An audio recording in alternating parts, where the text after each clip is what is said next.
మీరు నమ్మి ఓట్లు వేశారు.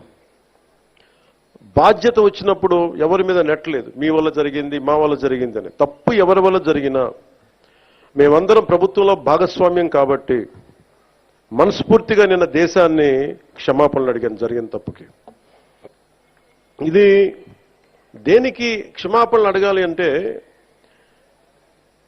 Collective responsibility. Leadership is all about collective responsibility.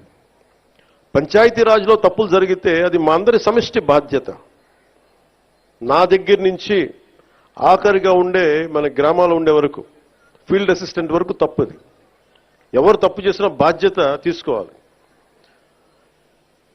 ఈ సంక్రాంతి సీజన్ మనకి రాబోతున్నది. కొంత మనసు కావాలి. కొంత ఏం మాట్లాడాలి, ఒకటి నేను చెప్పాను, ఇవన్నీ చేశాను. కానీ ప్రతిసారి నిన్న ముఖ్యంగా యువతకి నా విన్నపం, నా విజ్ఞాపన, ఎక్కడ ఎలా స్పందించాలి అనేది మీరు చాలా ఆలోచించాలి.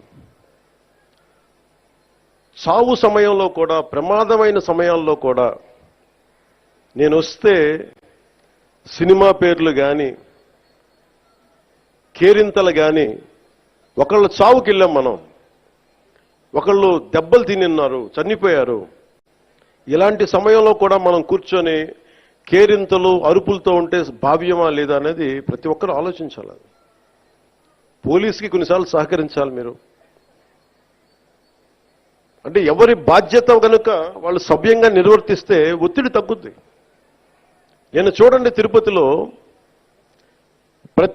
ప్రతి ఒక్క వ్యక్తి కనుక వాడి బాధ్యత నిర్వర్తించుంటే సరిగ్గా ఇంతమంది మంత్రులు వెళ్లాల్సిన పరిస్థితి ఉండేది కాదు, ముఖ్యమంత్రి రావాల్సిన పరిస్థితి ఉండేది కాదు, నేను వెళ్లాల్సిన పరిస్థితి ఉండేది కాదు, ఎంటైర్ క్యాబినెట్ ఉండాల్సిన పరిస్థితి ఉండేది కాదు.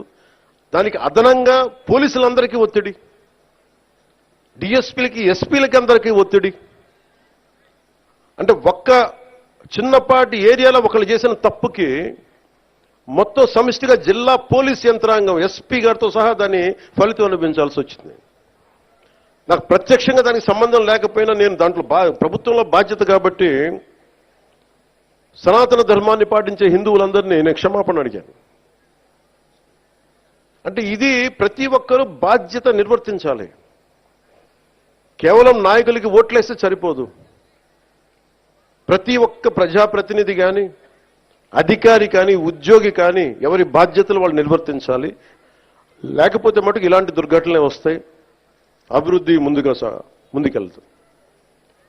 అలాగే గత ప్రభుత్వంలో అలవాటైపోయి కొంతమంది, ప్రత్యేకించి కొంతమంది అధికారులకి పనిచేయడం మానేశారు, నిర్లక్ష్యంగా ఉండటం ఉన్నారు.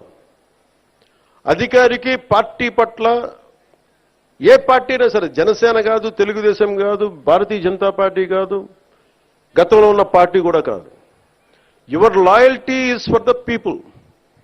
మీరు రాజ్యాంగానికే మీరు కట్టుబడి ఉండండి. మేము ప్రత్యేకించి ఫేవర్స్ ఏమి అడగం. నేను ప్రతిసారి కలెక్టర్ గారికి కానీ, ఎస్పీ గారికి కానీ నేను ఒకటే చెప్పాను, మీరు నాకు ప్రత్యేకించి ఏం చేయకండి అన్న.